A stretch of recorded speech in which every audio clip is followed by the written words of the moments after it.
Bonjour à tous, j'espère que vous passez un bon carême et que vous tenez le coup. La vidéo d'aujourd'hui portera sur la thématique du Great Reset, de la grande réinitialisation. Plus exactement, nous chercherons à définir et à comprendre dans quel paradigme économique les actuels princes de ce monde veulent nous embarquer. En effet, on parle depuis maintenant plusieurs mois de ce Great Reset, on en parle à toutes les sauces, mais souvent de façon un peu superficielle, en se concentrant, par exemple, sur le personnage néo-baroque et un petit peu bouffonnesque qu'est Klaus Schwab, ou en fantasmant sur les nombreuses et fameuses vidéos d'anticipation du Forum économique mondial. Ce que nous allons chercher à faire aujourd'hui, c'est plutôt de tâcher de trouver une définition plus précise et plus rationnelle de la doctrine économique de ces individus.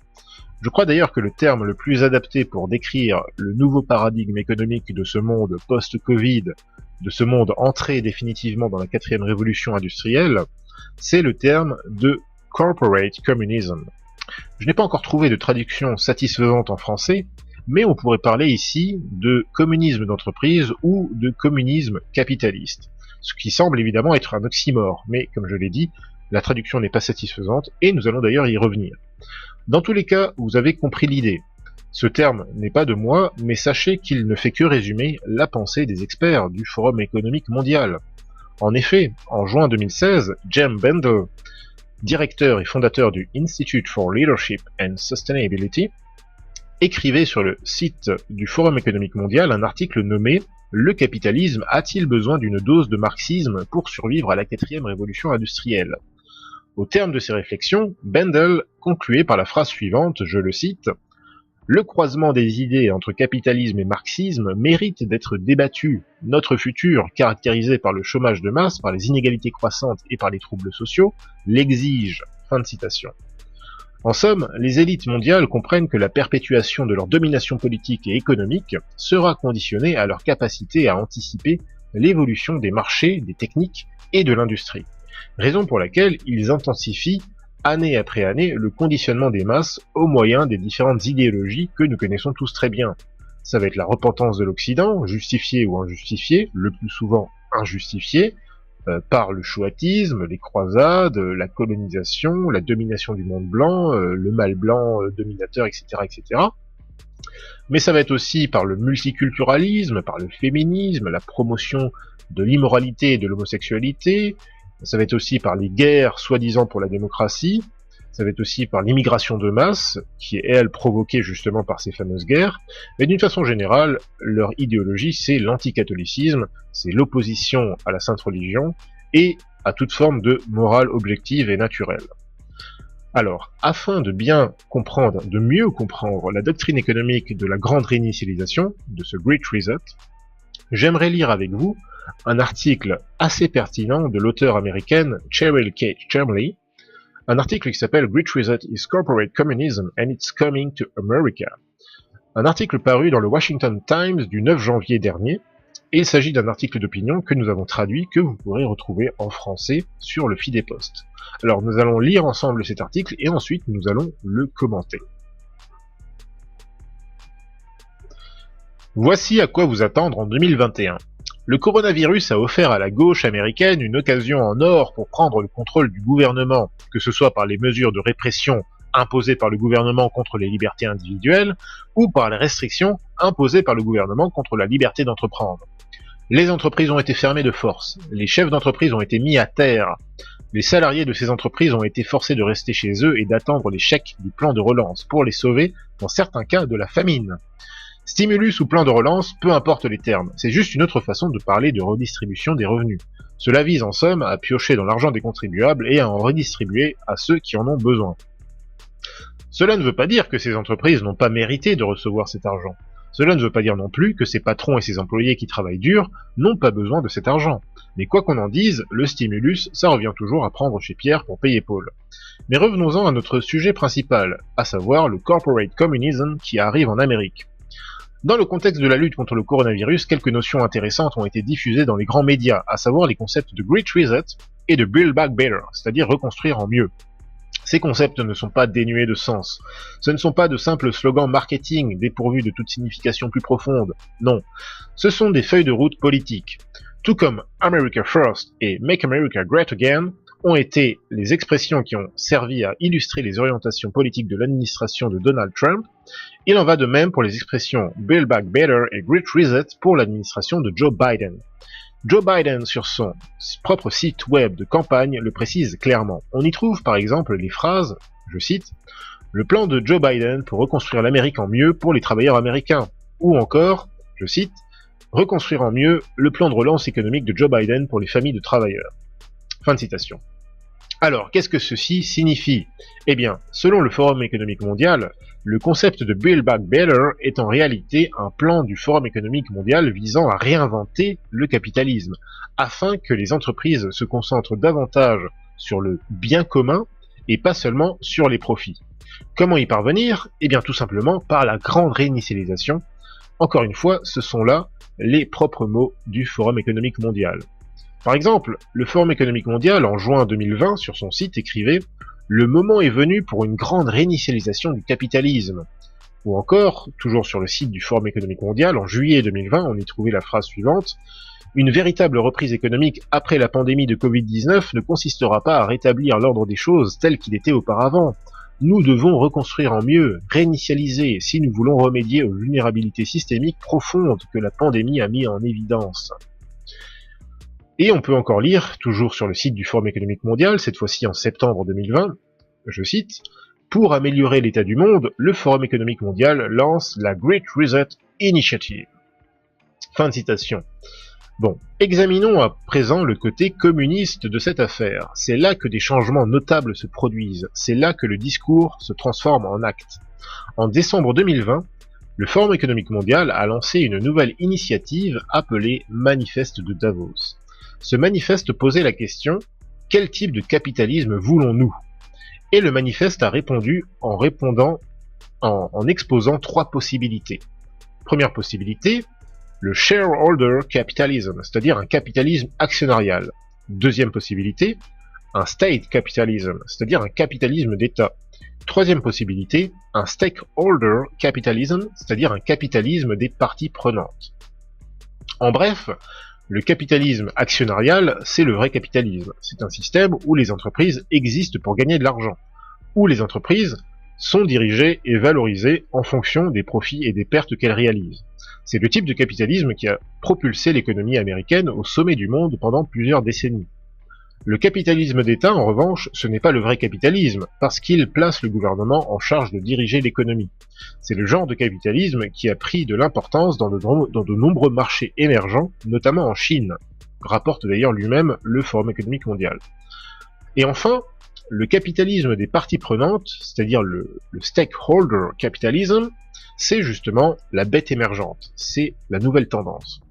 Selon le Forum économique mondial, le capitalisme des parties prenantes, je cite, considère les entreprises privées comme des administrateurs de la société et constitue clairement la meilleure réponse des défis sociaux et environnementaux aujourd'hui. Je répète, selon le Forum économique mondial, le capitalisme des parties prenantes considère les entreprises privées comme des administratrices de la société et constitue la meilleure réponse aux défis sociaux et environnementaux d'aujourd'hui. C'est le genre de capitalisme qui dit que les entreprises ne devraient pas se préoccuper simplement de gagner de l'argent, mais aussi de servir d'organisme social à la société. En d'autres termes, les entreprises devraient être davantage motivées par le bien-être que par l'argent. Voici comment la gauche met la main sur Wall Street pour promouvoir des réglementations, des politiques et des programmes qui ne passent pas par le processus démocratique, ni par le Congrès, ni par le peuple. Le Sénat refuse de signer un traité des Nations Unies sur le changement climatique, aucun souci. Les politiciens feront simplement pression sur les entreprises privées afin qu'elles adoptent volontairement des nouvelles normes en matière d'économie propre, d'énergie propre et de pratiques de développement durable. Le résultat final est essentiellement le même. Le Congrès refuse de voter des lois restreignant le droit du port des armes à feu, aucun souci, là encore, de nouvelles normes feront en sorte que les entreprises privées restreignent les ventes d'armes à feu et que les banques refusent d'accorder des prêts aux entreprises qui vendent des armes à feu et que les entreprises chassent tous les porteurs d'armes à feu de leur masse salariale ou de leurs partenaires commerciaux.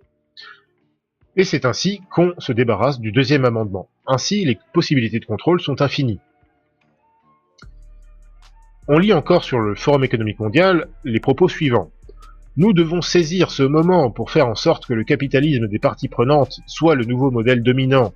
Notre nouveau manifeste de Davos déclare que les entreprises doivent payer leur juste part d'impôts, faire preuve de tolérance zéro en matière de corruption, défendre les droits de l'homme tout au long de leur chaîne d'approvisionnement et plaider pour des conditions de concurrence équitables.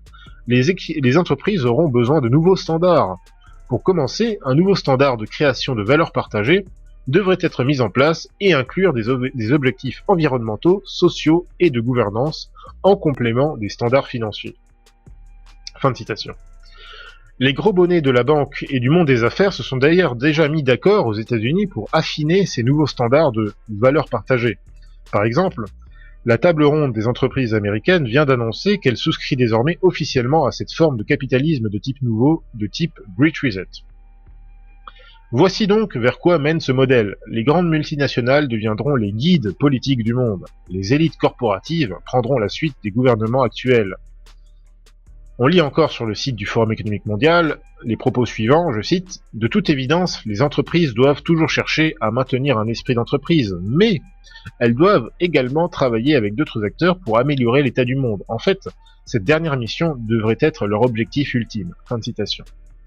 Ainsi, les multinationales qui auront le plus d'argent seront celles qui régneront en maîtres. Le libre marché américain tombera sous les diktats des plus riches multinationales du monde. Si vous voulez un exemple pour comprendre la façon dont ce nouveau modèle fonctionne déjà actuellement, regardez Twitter. Jack Dorsey, suivant ce qu'il considère comme devant être un discours politiquement correct, a définitivement banni de son réseau social l'avocat principal de Donald Trump, Lin Wood. Pourquoi? Eh bien tout simplement parce que Lin Wood, soi-disant, incite à la violence, selon les dirigeants de Twitter. Là encore, on se débarrasse très facilement du premier amendement. Et ce n'est là qu'un très petit aperçu de la façon dont les multinationales dirigées par les évangélistes sociaux fonctionnent. Elles deviennent donc les arbitres des comportements humains considérés comme appropriés et acceptables. Elles deviennent en réalité les dictatrices de la bonne gouvernance. Prenons par exemple l'exemple de l'obligation de porter des masques. Si le gouvernement ne parvient pas à contraindre le port du masque par la voie constitutionnelle, eh bien il peut exercer des pressions sur le marché privé pour obtenir le même résultat par une voie différente. De nos jours, on trouve à l'entrée de tous les magasins l'avertissement suivant. Les personnes sans masque ne peuvent pas entrer. Eh bien, bientôt, l'entrée des commerces sera refusée à ceux qui n'ont pas reçu le vaccin. Et bientôt, il sera interdit de vendre ou d'acheter tout court. Avec la montée en puissance de ces multinationales, des campagnes mondiales pour reconstruire en mieux et en faveur de la grande réinitialisation, les citoyens ne pourront plus voyager, ne pourront plus travailler, ne pourront plus aller à l'école, ne pourront plus faire du shopping ou vendre sans s'être au préalable soumis aux normes fixées par les grandes corporations et leurs partenaires du Forum économique mondial. Il s'agit tout simplement d'une prise de contrôle des marchés libres et d'une imposition de normes comportementales, politiques et économiques à l'échelle de pays entiers par des élites de milliardaires non élus, illégitimes, souvent même invisibles et inconnus du grand public. Et tout ceci est en train d'arriver en Amérique.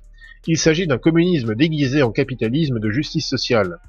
Les nominations par Biden de secrétaire d'État favorables aux syndicats visent précisément à accélérer cette grande réinitialisation. Qui d'autre est mieux équipé et mieux placé pour paralyser de l'intérieur le marché libre américain que les grands syndicats?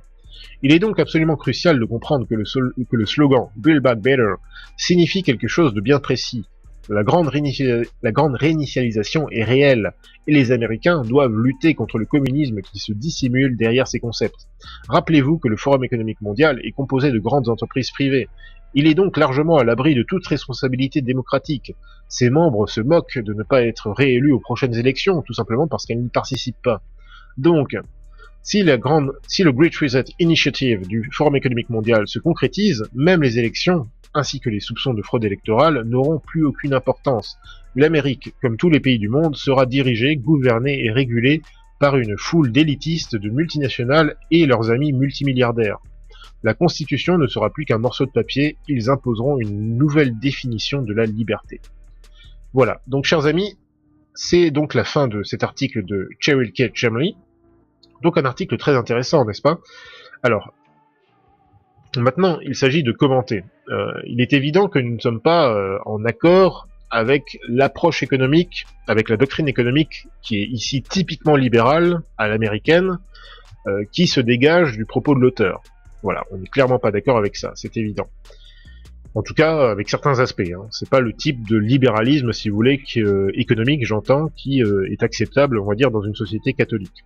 Mais en tout cas, nous sommes globalement d'accord avec son analyse, en particulier sur la question de ce fameux communisme capitaliste, donc de ce corporate communism, qu'elle appelle, elle, communisme des parties prenantes, ou capitalisme des parties prenantes, en tout cas qui se met manifestement en place. Donc elle a très bien décrit la chose, c'est vraiment très intéressant. On peut d'ailleurs noter que Madame Chomley, qui est une protestante américaine libérale en matière économique, eh bien, gagnerait justement à étudier les principes de l'économie catholique. En effet, Chomley affirme que le capitalisme actionnarial, selon elle, est le vrai capitalisme. Bon, à ce niveau-là, nous sommes assez d'accord avec elle. C'est un modèle que nous respectons et que nous défendons dans une certaine mesure nous-mêmes. D'ailleurs, faut-il rappeler que ce modèle est né et il s'est développé avant tout dans la chrétienté.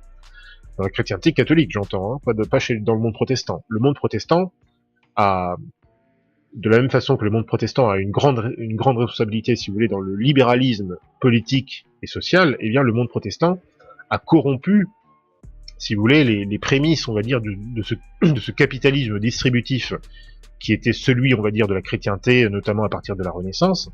Eh bien, le monde protestant, anglo-saxon, a vraiment corrompu ce modèle économique pour vraiment le démoraliser, en fait. C'est ça tout le nœud du problème, c'est la question morale aussi à ce modèle économique. Et à ce niveau-là, eh bien, le monde protestant a précipité, on va dire, toutes les révolutions qu'on a vues après le siècle des Lumières et à partir de 1789.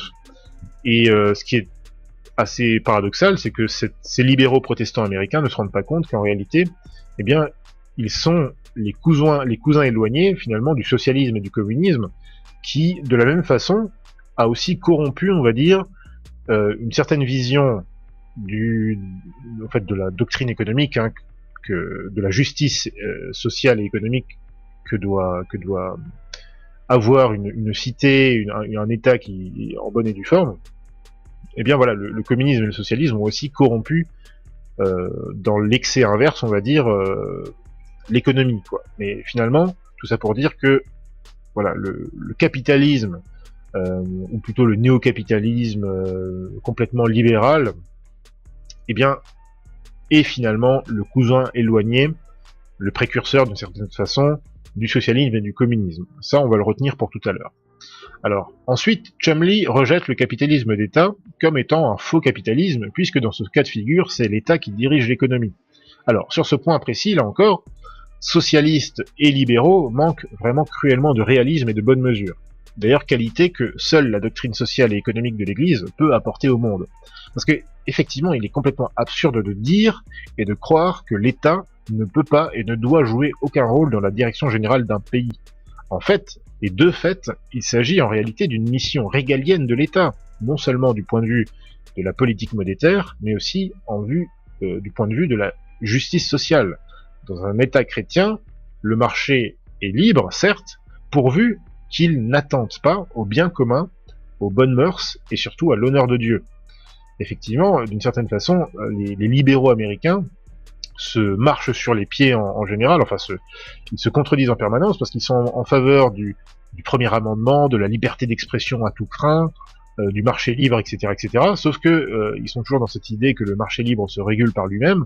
Sauf que dans une société où vous avez une liberté d'expression totale et que le marché n'est soumis à aucune norme, on va dire morale, eh bien qu'est-ce qui empêche justement l'émergence, eh bien d'un parti communiste ou de voix qui vont s'élever justement, qui vont aller dans l'excès inverse. Donc effectivement, de ce point de vue-là, c'est une grande contradiction des libéraux, qu'ils soient classiques ou qu'ils soient plus récents, qu'ils soient d'écoles plus récentes. Voilà, c'est une grande contradiction de leur part, et c'est une contradiction d'ailleurs qui les rattache en fait aux contradictions du socialisme ou du communisme. Et donc le juste milieu, la bonne doctrine en réalité en matière économique, c'est la doctrine catholique. On en parlera plus tard parce qu'il y a plusieurs, si vous voulez, nominations, enfin, il y a plusieurs façons de nommer, on va dire, l'économie catholique. On parle souvent de distributisme. On peut aussi parler d'une façon plus générale d'intégralisme. Mais voilà, il y a une doctrine sociale et économique catholique, et c'est celle-ci qu'il faut suivre. C'est une doctrine tout simplement qui est mesurée, c'est-à-dire qui va effectivement laisser de grandes libéralités au marché. Il faut la liberté d'entreprendre. L'État, d'une certaine façon, n'a pas... voilà, dans un État catholique, tout ce qui se passe actuellement serait absolument inimaginable. Ce serait grotesque. Mais par contre, l'État catholique va plutôt porter attention à limiter, si vous voulez, l'économie, ou plutôt à empêcher le marché, eh bien, de répandre, de porter atteinte au bien commun. Tout simplement, par exemple, dans un État catholique, eh bien, l'État catholique interdirait, par exemple, qu'on fasse commerce de la pornographie, par exemple. Ce serait interdit parce que ça pose des graves problèmes dans la société. Dans un État catholique, bah, l'État va, par exemple, interdire par exemple les cliniques pro-avortement. Il y a des cliniques abortives qui font beaucoup de profit. Et bien voilà, c'est quelque chose d'inacceptable dans une économie catholique. De la même façon pour les cliniques, par exemple, qui vont faire de la chirurgie esthétique pour, vous savez, les transgenders et tous ces trucs-là. Ce serait interdit dans un État catholique. Donc ce sont quelques exemples pour vous dire que, bien évidemment, que l'État a un rôle à jouer dans la direction générale de l'économie d'un pays. C'est complètement absurde de penser le contraire. Mais cette direction, évidemment, ne doit pas être, totalitaire ou ne doit pas empiéter, si vous voulez, sur des libertés élémentaires. L'État, peut réguler certaines choses. Il va pouvoir déjà de frapper monnaie. Il doit aussi, forcément, lever des impôts pour financer, on va dire, l'État, tout simplement, la marge de l'État, et puis faire fonctionner la société. Mais voilà, ça doit s'arrêter à un certain niveau. Et ça n'empiète jamais, effectivement, sur la liberté d'entreprendre de façon générale. Hein. L'État ne va pas venir fouiner, l'État catholique, par exemple, ne va pas venir fouiner pour dans les affaires des entrepreneurs. Il faut laisser un maximum de liberté aux entrepreneurs, pourvu qu'ils respectent un minimum de choses du point de vue des mœurs et qu'ils ne l'attendent pas au bien commun. D'ailleurs, on peut tout simplement résumer, si vous voulez, ce qui fait l'économie catholique, et ce qui peut faire la prospérité, si vous voulez, d'une nation, en lisant tout simplement l'encyclique Rerum Novarum du pape Léon XIII. C'est un chef-d'œuvre réellement, qui vous explique de la façon la plus simple, en fait, quels sont les principes justement de la doctrine sociale et économique de l'Église. Je vais juste lire un passage, en fait, qui va tout vous résumer. Je cite. Ce qui fait une nation prospère, c'est la probité des mœurs, l'ordre et la moralité comme base de la famille, la pratique de la religion et le respect de la justice. C'est un taux modéré et une répartition équitable des impôts, le progrès de l'industrie et du commerce, une agriculture florissante et d'autres éléments du même genre, s'il en est que l'on ne peut développer sans augmenter d'autant le bien-être et le bonheur des citoyens. Donc ça, c'est une citation donc, du pape Léon XIII, qui nous dit tout simplement, voilà, c'est très simple en fait, si vous voulez que votre nation prospère et performe du point de vue social et économique, qu'elle vraiment rayonne du point de vue civilisationnel, eh bien c'est simple.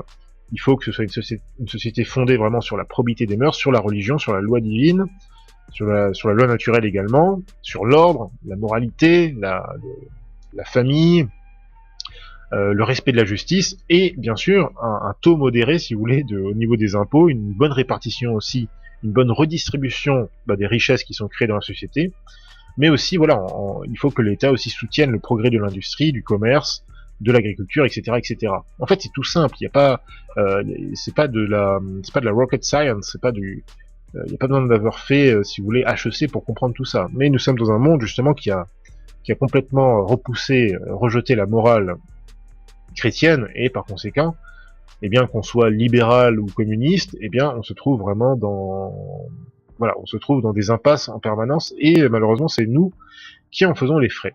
Bon.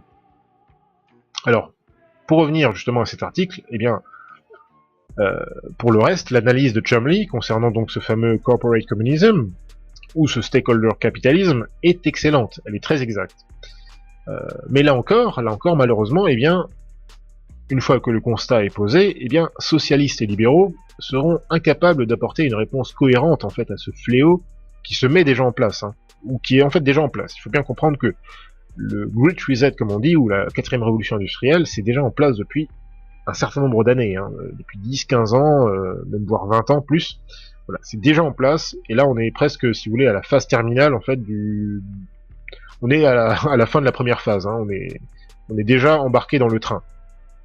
En effet, les globalistes du Forum économique mondial, les globalistes de la Big Tech et de Big Pharma considèrent que les grandes corporations mondiales, qui contrôlent désormais des pans entiers de l'économie, jusqu'à concurrencer à divers niveaux des grandes nations occidentales, qui ont d'ailleurs elles-mêmes renoncé à des pans entiers de leur pouvoir régalien, hein, c'est notamment le cas en Europe, eh bien, ces grands globalistes, hein, eh bien, ils sont convaincus qu'ils ont une mission, qu'ils ont une responsabilité vis-à-vis de la société pour rendre le monde meilleur. Et c'est ainsi que l'évangélisme social du progressisme fusionne avec le messianisme marxiste et l'utopisme New Age pour former cette espèce de nouveau consensus moral international adopté par une partie du peuple zombifié et qui est quand même heureusement rejeté par une autre partie du peuple qui est conscientisée mais qui malheureusement est largement désorganisée et démoralisée. C'est ça qui est vraiment tragique. C'est que, eh bien, bon, on sait que il y a plein de gens dans notre société autour de nous, voilà, qui sont vraiment complètement zombifiés, hein, qui n'ont plus aucune, voilà, qui ont le cerveau lavé après des années et des années de journal télévisé ou de Netflix ou de tout ce que vous voulez, voilà, qui sont complètement matrixés. Mais d'un autre côté, eh bien, heureusement, il y a une autre grande partie de la société, on le voit, alors qu'ils sont pas forcément catholiques, hein, mais qui au moins sur un certain nombre de sujets temporels, eh bien, sont éveillés. Ils comprennent que, alors que ce soit sur des sujets dont on a parlé tout à l'heure, hein, ça peut être l'immigration, la fausse repentance, le multiculturalisme, tout ça, voilà, ou l'homosexualité, bon, ils comprennent ces choses, même s'ils sont pas catholiques, ils comprennent, voilà, que tout ça c'est néfaste et que c'est de la propagande.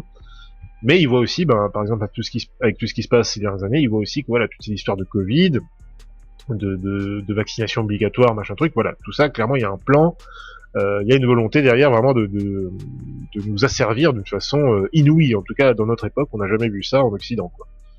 Malheureusement, cette masse positive du peuple, hein, eh bien, elle est désorganisée. Et d'une certaine façon, elle est démoralisée. On le voit d'ailleurs dans les mouvements de droite en France. Eh bien, c'est le chaos total. Alors, déjà, les représentants ne sont plus vraiment au niveau. Alors, il y a des individualités intéressantes qui ont des capacités, on va dire, sur certains points. Alors, soit ce sont des gens qui savent bien parler, d'autres qui ont des capacités en matière d'économie ou voilà, qui feraient de bons ministres. On en a déjà parlé dans une précédente vidéo. Voilà, j'ai déjà dit que des gens comme Philippot, comme Asselineau, je sais pas, comme Jean Messia, tous ces gens-là, voilà, ce sont ou Éric Zemmour, ce sont des gens qui ont des capacités, qui ont des talents humains indéniables, voilà, à différents niveaux, mais selon moi, ce ne sont pas des gens qui sont capables, si vous voulez, de diriger un pays. Ce ne sont pas des gens qui sont capables vraiment d'être des dirigeants charismatiques et vraiment historiques. Ce sont des gens qui feraient de bons ministres. Et d'autant plus que le problème de ces gens-là, c'est que, alors certains sont des homosexuels, donc forcément ils n'ont pas une morale personnelle très adaptée à la mission et à l'urgence que nous avons en France ou ailleurs dans le monde. Et en plus de ça, bon, aucun d'entre eux n'est catholique. Donc ça c'est un problème. Il faut absolument, pour la droite entre guillemets, il nous faut un mouvement catholique. C'est seulement par un mouvement catholique d'élite populaire et d'élite, c'est seulement par un tel mouvement que voilà qu'un pays comme la France pourra être sauvé. Hein. Ce ne sera pas avec de la demi-mesure ou de l'espèce un espèce de libéral conservatisme. Non, ça c'est insuffisant. Ça va nous mener dans le mur, comme on l'a vu d'ailleurs avec Trump. Hein. Ça n'a pas mené très loin. Il faut quelque chose de beaucoup plus radical. Voilà, ça c'est clair. Bon.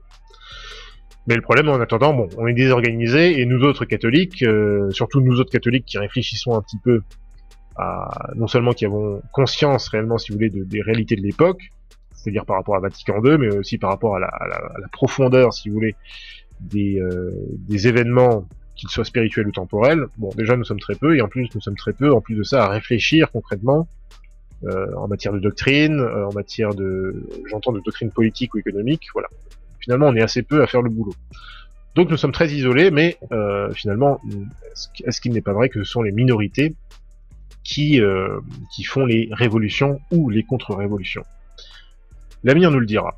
Bon, dans tous les cas, pour revenir aux critiques de Chumley concernant donc voilà, sa critique c'était que voilà, elle aime pas trop le fait que enfin, c'est pas elle qui le dit, hein, mais c'est dire qu'elle critique le fait que les globalistes dont on a parlé, du Forum économique mondial, de la Big Tech, tout ça, c'est vrai qu'eux, ils considèrent, on le voit avec Bill Gates, hein, ils pensent réellement qu'ils ont une espèce de mission, voilà, qu'ils sont missionnés par on ne sait qui pour justement rendre le monde meilleur. En tout cas, c'est comme ça qu'ils nous présentent la chose. Mais je pense que certains d'entre eux sont vraiment, si vous voulez, infatués à ce niveau-là. Je pense que quelqu'un comme Bill Gates pense vraiment que, avec ses idées néo-malthusiennes et eugénistes, je pense que lui, il est vraiment convaincu que qu'il a une mission. Hein, je sais pas par qui est son maître à ce niveau-là, mais je pense que lui, il est vraiment sincère là-dedans. Et il y en a pas mal d'autres qui sont un peu dans cet état d'esprit. Hein, des gens comme par exemple.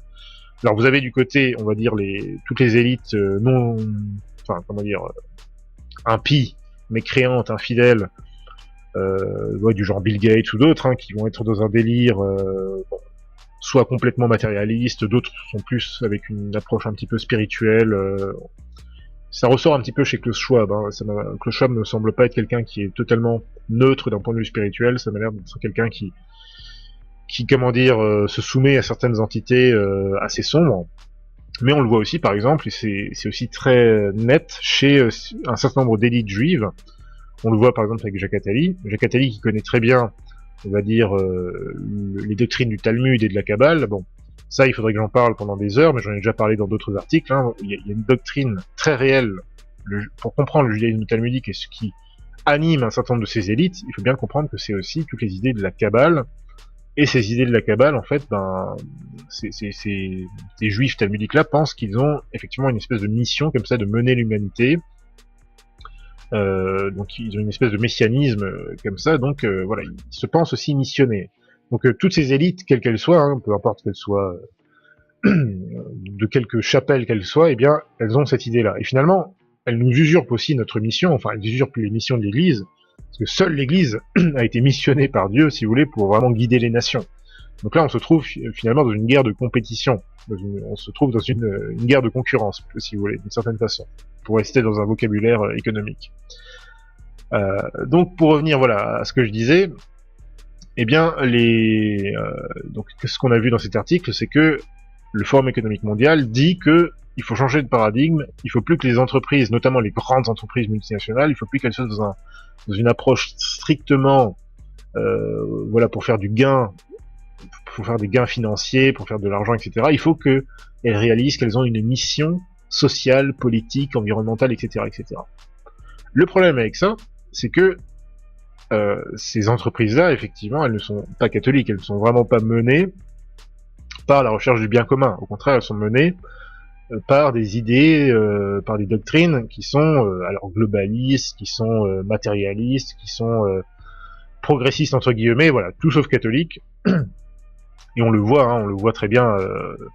Alors, Chumley dans son article a cité Twitter et Jack Dorsey, mais voilà, on voit avec toutes ces entreprises, que ce soit celles de la Big Tech ou d'autres, hein, on sait ce qu'elles promeuvent comme idéologie. Il y a encore quelques mois, elle promouvait les émeutes de Black Lives Matter. Quelques mois plus tard, elle bannissait toutes les personnes et elle traquait même, elle dénonçait toutes les personnes justement qui remettaient en cause le résultat des élections américaines ou les personnes qui avaient osé, si vous voulez, se révolter et prendre d'assaut le Capitole, ce qui était en fait une action très légitime de la part de beaucoup de citoyens américains. Mais vous voyez un petit peu quelles idéologies ces entreprises, et même des entreprises moindres, hein, on va dire même des entreprises, on va dire plus, qui sont certes puissantes et multinationales, mais qui sont plus discrètes ou qui sont pas forcément dans la big tech. Moi, je me souviens très bien d'avoir travaillé en tout cas dans une grande société française, hein, mais qui est multinationale, qui est dans l'industrie des composants électriques, hein, donc rien à voir avec un truc, si vous voulez, très connu du grand public, et voilà, qui avait aussi ce genre il y avait déjà à l'époque effectivement ce genre de discours, de cette ambiance, voilà, où vous ne pouvez pas, si vous voulez, exprimer des idées qui sortent de la doxa ambiante de la doxa globaliste, tout simplement. Et d'ailleurs, vous le savez, si vous travaillez un petit peu en entreprise, notamment dans des grandes entreprises, vous savez très bien que y a plein d'opinions que vous ne pouvez pas dire librement. Par contre, il y a d'autres opinions qui sont tout à fait acceptables. Si c'est pour exprimer un certain féminisme ou une certaine pour exprimer une certaine acceptance des je sais pas, de l'homosexualité, de l'LGBT, tous ces trucs-là, voilà, là ça passe très bien, c'est même presque bien vu. Alors, faut pas trop en faire, mais en général c'est bien vu, puisque ces entreprises en font la promotion. Bref, vous voyez que quand on parle de cet évangélisme social, eh bien, on voit que il passe en grande partie par ces grandes entreprises capitalistes. Et ce qui est là aussi la grande contradiction de l'extrême gauche, de tous ces gauchistes, de tous ces antifas, de tous ces militants intersectionnels, SJW, tout ce que vous voulez, bien, c'est que ces gens se prétendent en guerre contre soi-disant la société patriarcale, blanche, capitaliste, machin. Sauf que cette société soi-disant patriarcale, blanche, capitaliste, machin, eh bien, véhicule absolument tout leur délire, en fait. Bon, ça on le sait, et c'est comme ça que ça se passe, quoi. Toutes les idées, si vous voulez, qui sont diffusées par tous ces groupes gauchistes, eh bien en fait sont diffusées par les plus puissantes corporations capitalistes du monde. Donc c'est assez curieux quand même. Quoi qu'il en soit, là encore il y a une usurpation, si vous voulez. Là encore il y a une usurpation et il y a vraiment une aversion satanique. Parce qu'en réalité, ce n'est pas un mal, si vous voulez, que de considérer que l'entreprise a un rôle dans la société. Évidemment que l'entreprise, ne serait-ce que par son nom, hein, une entreprise c'est une société, eh bien cette société, de la même façon que la famille a un rôle dans la société, eh bien l'entreprise a aussi un rôle dans la société. Le problème c'est, après c'est au niveau de déjà dans quelle société on est, et quelle est, si vous voulez, la doctrine des dirigeants de l'entreprise. Parce que justement, dans un État chrétien, et selon même la doctrine sociale de l'Église, eh bien le patron d'entreprise, il a bel et bien une certaine mission sociale. Si vous lisez d'ailleurs Léon XIII dans Rerum Novarum. Puisque le chef d'entreprise, étant à la tête justement d'une entreprise, il a des responsabilités vis-à-vis de ses salariés, il a des responsabilités vis-à-vis de ses clients, de ses partenaires, mais aussi de la société locale. Les entrepreneurs catholiques, qu'ils soient artisans, financiers ou industriels, eh bien, ont contribué pendant des siècles à l'édification de la chrétienté. Seulement, il est clair que notre époque actuelle, ce n'est plus celle de la glorieuse chrétienté d'antan.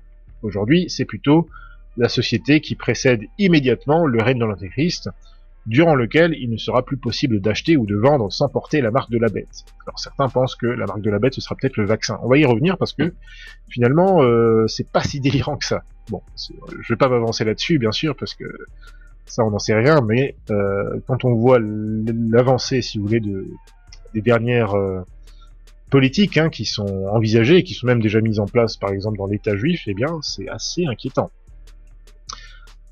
Alors, pour avoir sabordé l'ordre social chrétien qui avait porté l'Occident au pinacle de la civilisation humaine, eh bien, la société démocratique issue des Lumières et des révolutions de l'ère contemporaine, eh bien, son châtiment, finalement, c'est qu'elle est en passe de disparaître. Elle est détruite par ses propres idées, par ses propres golems, et c'est un juste châtiment.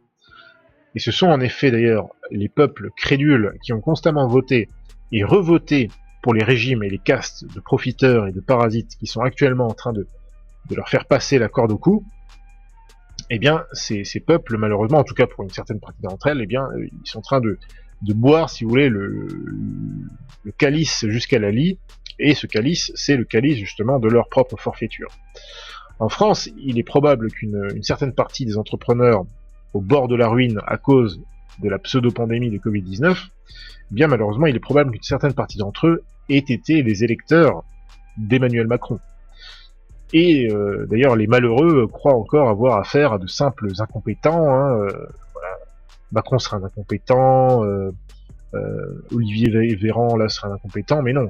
On n'a pas affaire à des incompétents, on a affaire à de froids assassins, tout simplement. Bon, c'est ça aussi l'aspect vraiment démoniaque, si vous voulez, de la démocratie contemporaine, parlementaire, libérale, tout ce que vous voulez. Bah, c'est que finalement, c'est presque un viol avec consentement, c'est-à-dire que c'est le peuple, c'est la masse, si vous voulez, le consensus de la masse d'un peuple, d'ailleurs qui par définition n'est pas uni, si vous voulez, en tout cas dans les sociétés actuelles. Voilà, c'est lui-même, si vous voulez, qui se met la corde au cou, en fait, qui valide sa propre servitude. C'est vraiment tragique. Et c'est très difficile d'en sortir, alors que c'est l'un des régimes, si vous voulez, les plus faibles et les plus instables qui existent. D'ailleurs, bon, justement, à ce niveau-là, eh bien, comme on l'a vu avec le récent épisode des élections américaines, de la fraude, eh bien, l'ère des démocraties, voilà, de grand-père, c'est un peu révolu. Si le pouvoir politique s'exerce encore un petit peu dans les palais présidentiels et dans les assemblées, la démocratie s'exerce en réalité désormais dans le cloud. Quand je veux dire dans le cloud, c'est pour illustrer un petit peu qu'elle s'exerce dans cette espèce de contrôle, enfin de propagande diffuse un petit peu partout, voilà, que ce soit dans les grands médias mainstream, que ce soit par les grandes entreprises, par le capital, et par justement la gauche intersectionnelle qui est l'allié, ou plus exactement en réalité l'auxiliaire très zélé justement de ce capitalisme communiste moderne. D'ailleurs, on a vu le rôle capital joué par le corporate communism dans la promotion du Covid-19, mais aussi de BLM, de Joe Biden, ainsi que dans la dissimulation de la fraude électorale, comme je l'ai dit tout à l'heure. Notons d'ailleurs que cette notion de corporate communism peut s'apparenter à ce que certains communistes ou marxistes contemporains, comme Annie Lacroix-Ries, appellent ou ont appelé à l'époque le fascisme capitaliste. Mais paradoxalement, ce que ces auteurs de gauche reprochent à ce phénomène de soi-disant fascisme capitaliste, c'est toutes ces histoires de synarchie, vous savez, mais en réalité, ça concerne essentiellement les aspects les plus socialistes et les plus collectivistes du fascisme.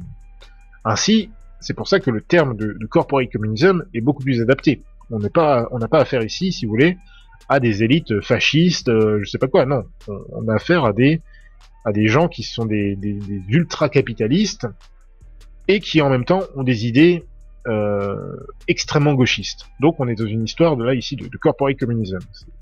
Donc tous ces auteurs, Annie Lacroix-Ries et d'autres, on en voit encore aujourd'hui certains qui disent que voilà, Macron est un fasciste, machin et tout, parce qu'il voilà, il nous oppresse avec le confinement et tout ça. Bon, tout ça, ce sont des cuistres. Enfin, ce sont des gens, bon, ils sont peut-être gentils, mais qui comprennent rien, si vous voulez, qui n'ont pas de bons fondamentaux en matière de doctrine politique ou philosophique, parce que voilà, on n'a clairement pas affaire à des fascistes, on a affaire à des communistes. Mais de toute façon, bon, voilà, moi je suis pas spécialement fan du fascisme, donc bon, c'est dans tous les cas, on n'a pas affaire, si vous voulez, à une société catholique, ni à des dirigeants catholiques, ni à des interlocuteurs catholiques. Donc c'est tout ce qui nous chagrine.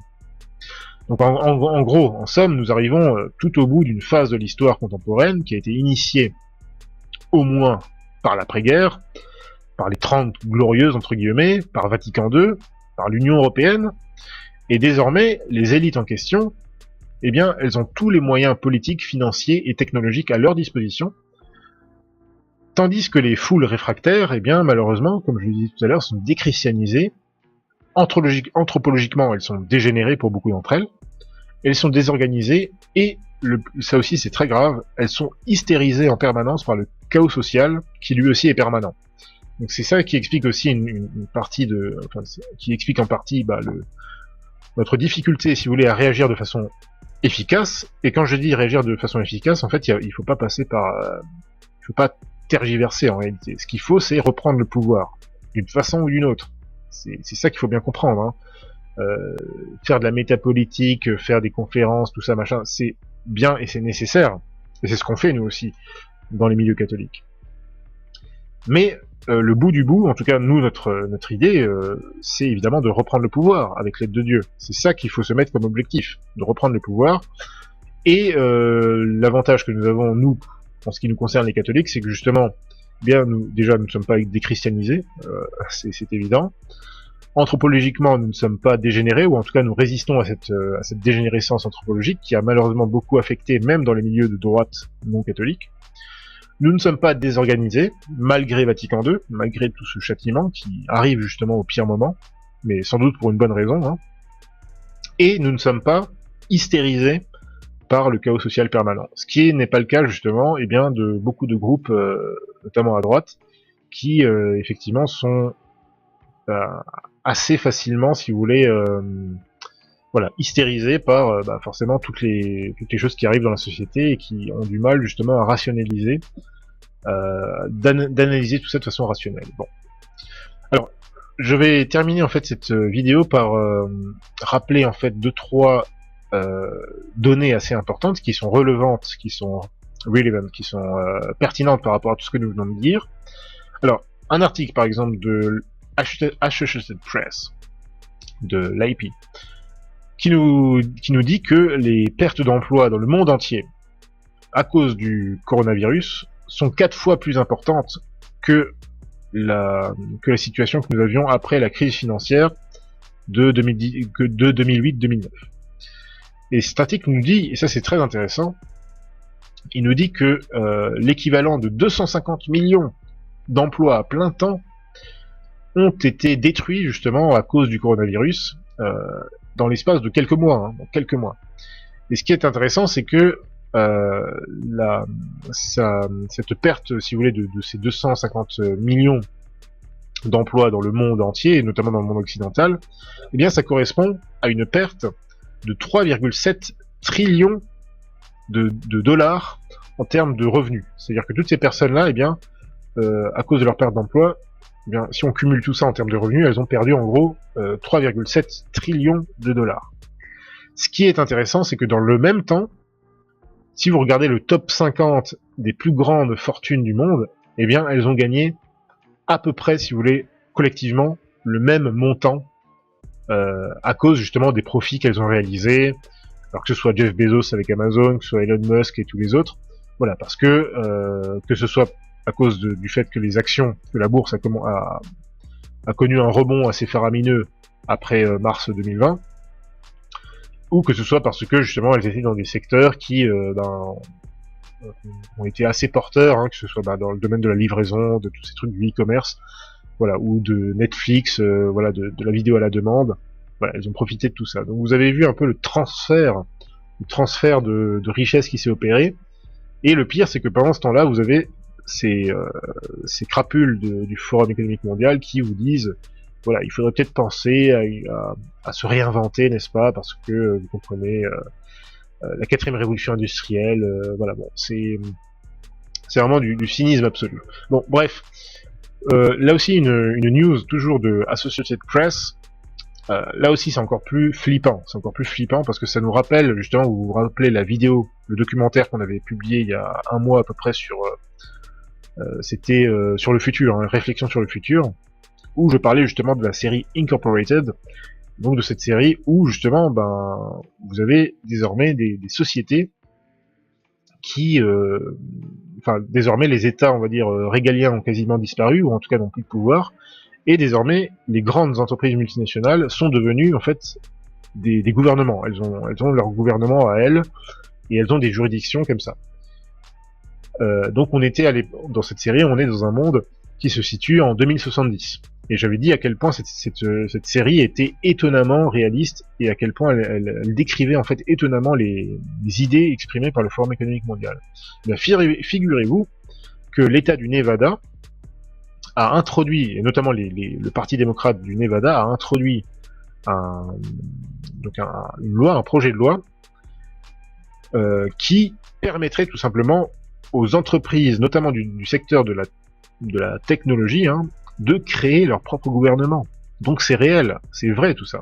Ça se passe vraiment, ça commence maintenant. Le Parti démocrate au Nevada veut que des entreprises, notamment du secteur de la technologie, puissent avoir leur propre juridiction, qu'elles puissent créer leur propre gouvernement, et qui dit créer son gouvernement dit pouvoir créer, enfin, édicter ses lois, contrôler un territoire, avoir sa police, voire frapper monnaie, etc., etc. Voici le monde vers lequel on va, et comme par hasard, ça correspond là encore tout à fait, eh bien, aux doctrines qu'on a vues tout à l'heure, hein, dans l'article, des doctrines du Forum économique mondial. Quand le Forum économique mondial nous dit Build Back Better, il faut qu'il y ait un Great Reset, etc. Eh bien, l'article de Chomley nous a montré qu'en réalité, ça veut dire que le Forum économique mondial veut que les grandes entreprises multinationales, elles aient un rôle plus social, plus politique. Alors, soi-disant, on va prétexter, voilà, pour l'environnement, des trucs comme ça, mais en réalité, le projet, c'est vraiment que ces grandes entreprises qui ont déjà un pouvoir considérable par rapport à des États, et on l'a vu, encore une fois, pendant les élections, avec le pouvoir de la Big Tech par rapport à, quand même, le président Donald Trump, le président en place à l'époque, eh bien, voilà, le projet, c'est que ces grandes entreprises-là, elles aient officiellement juridiction. Officiellement. Donc là, ça devient réel, quoi. Ça devient réel. C'est assez inquiétant. Bon, donc on est à peu près à la fin de cette vidéo. Je vous renvoie, encore une fois, je vous conseille vraiment de lire Rerum Novarum, l'encyclique de Léon XIII. C'est vraiment une perle qui vous, voilà, qui vous introduit vraiment à tous les aspects de la... C'est un résumé, tout simplement, de la doctrine sociale et économique de l'Église, qui va pas forcément aller, si vous voulez, au fond dans des détails très techniques, voilà, mais qui vous donne une approche générale de l'économie catholique. Parce qu'il y a une économie catholique. Ça, il faut pas l'oublier. Hein. Il y a beaucoup de gens qui pensent que voilà, il faut rejeter, faut jamais penser à l'argent, truc machin. Non. Si on réfléchit à la politique en tant que catholique, on doit forcément réfléchir à l'économie. Et tout le monde le fait dans sa famille. Tout le monde le fait pour soi-même. Donc, on doit aussi le faire en attendant, si Dieu veut, de retrouver un État catholique, de retrouver une forme de pouvoir politique catholique, c'est évident. Donc je vous conseille cette lecture, ne serait-ce que pour vous-même, hein, ne serait-ce que pour votre famille, il y a aussi plein de conseils comme ça à ce niveau-là. Hein. Il faut bien comprendre que l'approche, encore une fois, des catholiques, l'approche que les catholiques ont du monde, c'est une approche globale, c'est une approche organique. Donc voilà, on part, si vous voulez, on prend en considération tous les aspects de la société, hein, l'individu, la famille, l'entreprise, l'État, etc., etc. Alors, si vous voulez aller un peu plus loin dans la doctrine économique catholique, ben, je vous conseille de faire un tour sur The Distributist Review, qui est donc la revue distributiste, donc qui est dirigée par des économistes catholiques. Et je vous renvoie notamment à un article du docteur Peter Roynowski, que j'ai eu l'honneur d'ailleurs de recevoir sur cette chaîne. Si vous vous souvenez, c'était, je crois, il y a à peu près 1 an. On l'avait reçu justement pour parler de Sœur Lucie de Fatima. Donc le docteur Peter Roynowski, qui est un spécialiste en matière d'économie et de doctrine politique, hein, catholique, c'est vraiment un maître en la matière. Bien, vous pourrez retrouver un article très intéressant qu'il a écrit qui s'appelle Distributism Economics as if people mattered. Donc je vous laisse le lien, enfin, vous voyez ici sur l'écran. Article très intéressant qui va nous rappeler justement quels sont les problèmes, si vous voulez, du capitalisme libéral, quels sont les problèmes du communisme et quels sont les avantages de l'approche catholique de l'économie, notamment par ce qu'on appelle le distributisme. Je vous conseille aussi, alors pour ceux qui voudraient en savoir un peu plus finalement sur les doctrines du communisme, hein, parce qu'on sait que dans certains milieux de la dissidence française, on nous parle de Marx, de Hegel, voilà, soi-disant ce serait des choses très intéressantes à lire, non. Enfin c'est intéressant à lire, certes, mais pour le critiquer, pour rejeter le communisme, pas pour en faire la promotion comme le font certains.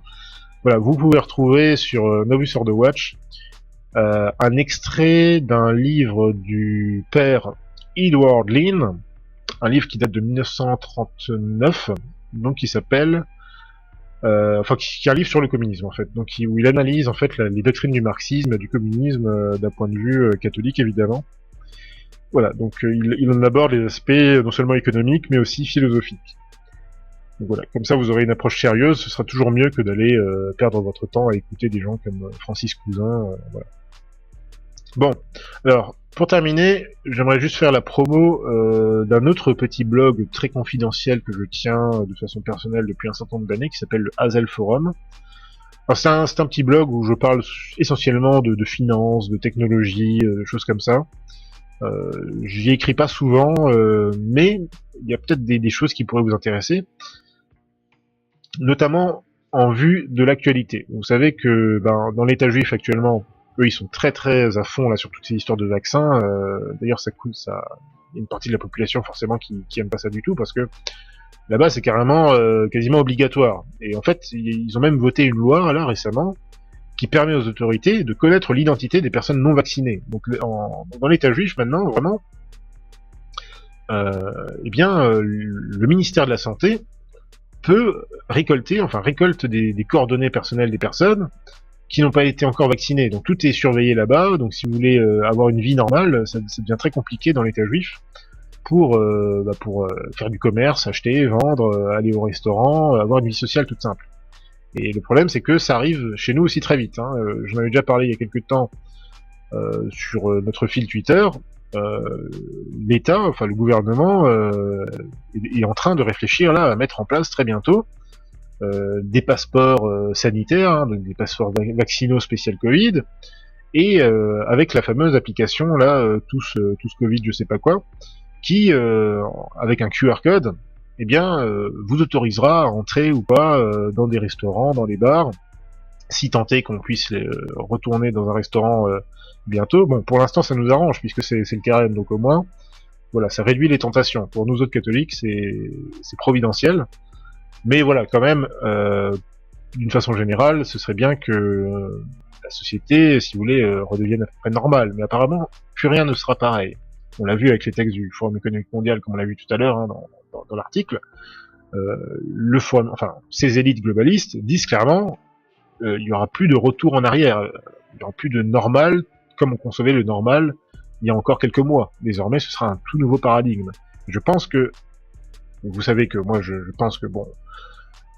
Ok, je suis pas quelqu'un qui va dire que le Covid-19 en tant que maladie n'existe pas, mais je dis juste que pour moi c'est juste une espèce de grosse grippe et que tout ce qui s'est mis en place depuis un an quasiment maintenant, et bien tout ça c'est de la foutaise. C'est de la foutaise, c'est une opération psychologique, c'est un psyop à l'échelle mondiale pour créer un choc dans l'esprit des gens, surtout des gens qui sont pour la plupart d'entre eux complètement moutonniers. Et ce n'est pas un problème d'être moutonnier, hein, parce que quelque part nous sommes, comme lui dit très bien d'ailleurs, je crois, comment s'appelle-t-il, Amalek. Quelque part, nous sommes tous des moutons, sauf qu'il y a les moutons qui suivent Jésus-Christ et il y a les moutons qui suivent tous les princes de ce monde. Donc c'est ça le problème. Donc moi je pense que tout ça c'est une vaste fumisterie qui a pour but justement de mettre en place cette nouvelle société dont il est question, dont on a parlé. Et voilà, donc l'avenir est assez morose. On ne sait pas comment ça va se passer dans les prochains mois. En tout cas, oui, effectivement, donc dans l'État juif, c'est assez grave. Et je trouve ça assez. J'y avais jamais réfléchi, mais je trouve qu'il y a peut-être une signification là derrière, dans la mesure où, si vous avez lu le livre du révérend Père Berry, dont je vais encore faire la pub ici. D'ailleurs, je rappelle qu'il y a encore, je crois, 6 exemplaires qui sont encore disponibles sur la boutique. C'est les tout derniers exemplaires. En tout cas, si vous voulez avoir une dédicace, hein, ce sont les derniers disponibles sur la boutique du Fidé Poste sur Utip. Bon, si vous avez lu le livre du révérend Père Berry, qui est absolument spectaculaire, eh bien, il nous dit effectivement que les Juifs, notamment les Juifs réunis dans l'État sioniste, eh bien, vont se soumettre en quelque sorte, vont en tout cas reconnaître l'Antéchrist comme si c'était leur Messie. Et finalement, on voit que de façon assez curieuse, eh bien, c'est l'État juif qui est quasiment le plus zélé pour faire vacciner en masse sa population, ce qui peut paraître étonnant, parce qu'effectivement, selon l'esprit des complotistes un petit peu superficiels, voilà, ils vont vous dire, voilà, le Covid-19 c'est un complot juif, machin truc. Bah non, c'est pas un complot juif, c'est pas comme ça que ça marche. C'est un complot globaliste, tout ce que vous voulez, donc bon, effectivement, il y a des élites juives, mais il y a aussi des élites non juives. Donc c'est pas un complot juif, c'est complètement débile de penser comme ça. Mais on voit que effectivement l'État juif est très zélé, très zélé, hein, plus que tout autre État au monde, pour faire vacciner sa propre population, alors qu'on sait que un certain nombre de ces vaccins, voilà, causent des morts. Hein. J'ai encore lu récemment que, je crois, une dizaine de sœurs religieuses, alors certes modernistes, mais sont mortes, encore une fois, quelques jours après avoir pris le vaccin. Et ça, ce sont des histoires qu'on voit tous les jours quasiment maintenant. On voit des gens, voilà, qui prennent le vaccin, notamment des gens un petit peu âgés, voilà, qui ont passé la soixantaine, et comme par hasard, quelques jours après, paf, ils meurent tous. C'est quand même bizarre, quoi. Mais c'est pas étonnant pour un virus, des vaccins qui ont été développés à la hâte et qui en plus sont bourrés de, en tout cas de cellules abortives, enfin avortées, prélevées sur des fœtus avortés. Bon, donc moi, je commence à me dire, il y a peut-être une signification là, le fait que l'État juif soit aussi zélé, peut-être que voilà, peut-être qu'on va bientôt voir l'Antéchrist pointer son nez. En tout cas, on voit que bientôt, il semble qu'on pourra plus faire grand-chose si on ne montre pas patte blanche, en tout cas si on ne montre pas que notre patte a été vaccinée comme il faut. Donc, pourquoi je dis tout ça? Je dis tout ça parce que tout ceci va notamment, enfin toutes ces choses vont être un petit peu certifiées par justement la technologie, par votre smartphone, voilà. Donc, je dis tout ça parce que c'est le moment, chers amis, de vous équiper en matière de en matière de technologie, en tout cas de vous préparer pour contrer, si vous voulez, cette espèce pour contrer le big data, ou en tout cas pour contrer la surveillance de masse, le traquage qui va se passer, et qui se passe déjà certes, par votre carte bancaire, par votre compte bancaire, par votre compte Google, par votre compte Facebook, bref, par tous ces moyens numériques. Bien, c'est le moment vraiment de réagir. C'est vraiment le moment ou jamais, parce que là, on a encore des possibilités de réagir. Et donc, je vous recommande la lecture de cet article qui s'appelle, qui est sur le site Forum Hazel Forum. Donc, c'est sur hazel.finance.blog. Je laisse évidemment le lien sous la vidéo. Vous avez un article qui s'appelle 10 astuces pour dégoogliser et anonymiser votre smartphone. Donc je vous donne des astuces de base pour équiper votre smartphone. Donc ce sont quelques conseils, on va dire, de base, hein, vraiment, pour commencer avec votre smartphone. Et je pense que c'est important parce que le smartphone, c'est vraiment l'ordinateur, si vous voulez, de poche qu'on a tout le temps sur soi. Je ferai aussi un article pour sur d'autres sujets, hein, par exemple pour naviguer, on va dire, sur Internet de façon plus discrète, sans renoncer à un certain confort d'utilisation, etc. Bon, il y a plein de choses à faire pour prendre conscience que toutes les données, toute notre activité sur Internet, il faut bien comprendre qu'elle est, en tout cas, si vous n'avez pas mis en place tous ces conseils-là, eh bien, toutes vos données sont puisées, elles sont revendues, elles sont stockées, elles sont synthétisées pour, en quelque sorte, établir votre profil numérique. C'est pas simplement de se dire oui, qu'est-ce que je m'en fiche de savoir que Amazon sait que j'ai acheté tant et tant, que Facebook sait que je m'intéresse aux petits chats, machin truc. Non, ça va plus loin que ça en fait. Hein. La surveillance va plus loin que ça. Et par rapport à toutes ces choses qu'ils veulent mettre en place, ces fameux passeports vaccinaux, ces QR codes qui vous autoriseront ou pas à entrer dans les restaurants, eh bien donc il est urgent de mettre en place les bonnes dispositions. Donc vous pourrez trouver cet article-là et vous pourrez retrouver notamment un conseil très important de cet article qui est de choisir, d'opter justement pour d'abandonner tout ce qui est tous les appareils qui sont fondés sur Google et de mettre en place sur votre smartphone Android eh bien des systèmes, comment dire, des OS comme on dit, hein, tels que Calyx OS ou comme Graphene OS, qui sont vraiment excellents justement pour échapper au traquage et pour faire tout un tas d'autres choses fort sympathiques. Bref, donc voilà, petite pub pour le Hazel Forum. Écoutez, chers amis, c'est la fin de cette vidéo, qui, ma foi, est un peu plus longue que prévu. Et bien, d'ici là, je vous dis à très bientôt sur Fidé TV. On se retrouve très bientôt pour une nouvelle vidéo, sans doute pour un nouveau documentaire, et puis sans doute aussi pour un prochain live. Et d'ici là, eh bien, je vous souhaite encore une fois un très bon et saint carême, et je vous souhaite bien du courage pour la suite. Salut à vous.